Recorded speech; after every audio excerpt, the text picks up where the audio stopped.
Hello, hi guys. आज हम सेठ और उसके उसके नौकर की कहानी सुनाते हैं।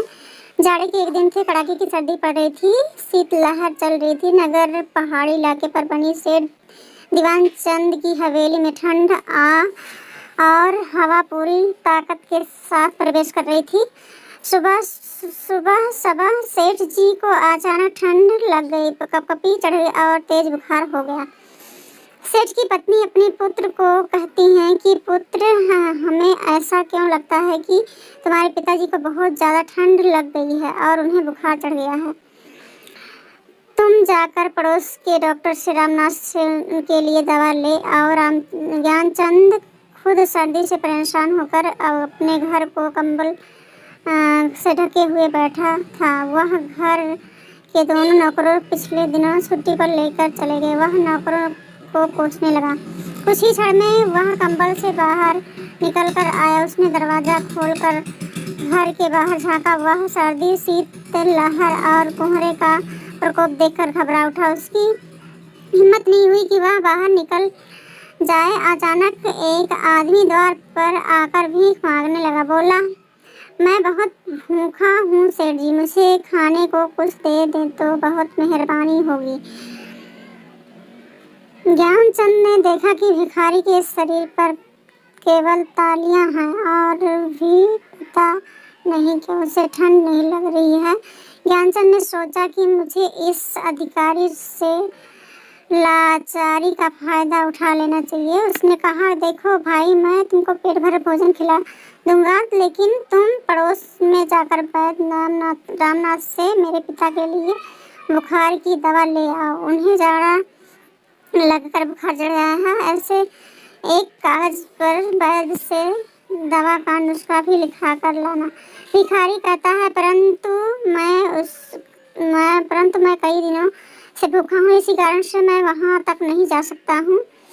मैं बहुत ही ज़्यादा भूखा हूँ। यह काम करने से पहले तुम मुझे कुछ खाना खिला दो। ज्ञानचंद ने कहा कि सोच लो, अगर पेट भर भोजन खाना चाहते हो तो दवा ले आओ। भिखारी को भूख सता रही थी। उसने जैसे तैसे दवा लाना ठीक समझा। वह पता पूछकर बैद्यनाथ के घर पहुंच गया।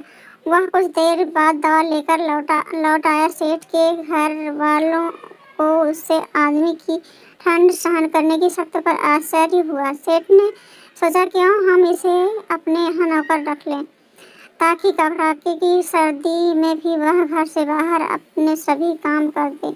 ज्ञानचंद ने उसे आदमी के नाम पता पूछकर और अपने यहाँ नौकरी पर रख लिया। उसका नाम गोपाल था और पड़ोस के गांव में रहने वाला था। वह शहर में काम ढूंढने आया था, लेकिन वह नौकरी करने को राजी हो गया।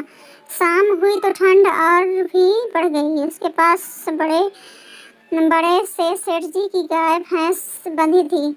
सेठानी ने गोपाल से कहा, तुम बड़े में जाकर गाय का दूध दुहवाओ।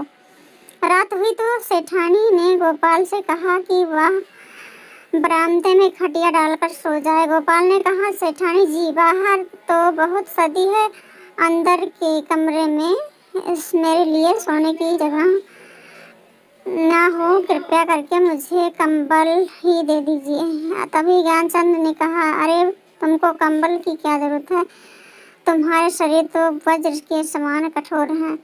तुम कड़ाके की सर्दी में भी दौड़ कर काम कर सकते हो। मालिक, मेरा शरीर वज्र के समान कठोर नहीं है और ना मेरे अंदर बहुत अधिक सहन करने की शक्ति है, साधारण इंसान हूँ। गोपाल बोला, तो फिर इतनी कड़ाके की सर्दी में तुम पिताजी के लिए दवा कैसे ले आए?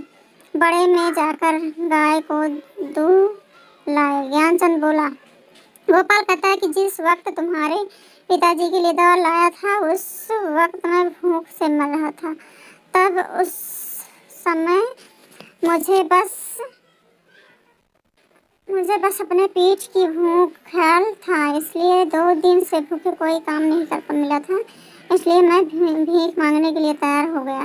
और अगर मैं सर्दी का ख्याल रखता तो पेट तो बैठ जाता, तो अपनी भूख कैसे मिटाता। और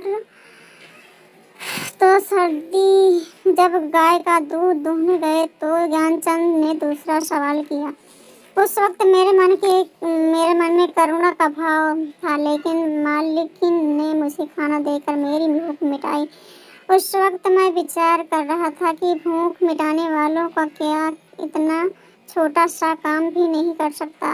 यही सोचकर दूध लाया, लेकिन अब मुझे पूरी तरह से जाड़ा लग रहा है, इसलिए कंबल के बिना नहीं रह सकता। गोपाल बोला। ज्ञानचंद और उसकी माँ को सारी बात सहज समझ आ गई। ज्ञानचंद ने कहा, गोपाल तुम बहुत बुद्धिमान हो, आज से तुम भी मेरे कमरे में सोया करोगे। कहते हुए ज्ञानचंद ने एक कमरे की तरफ इशारा कर दिया।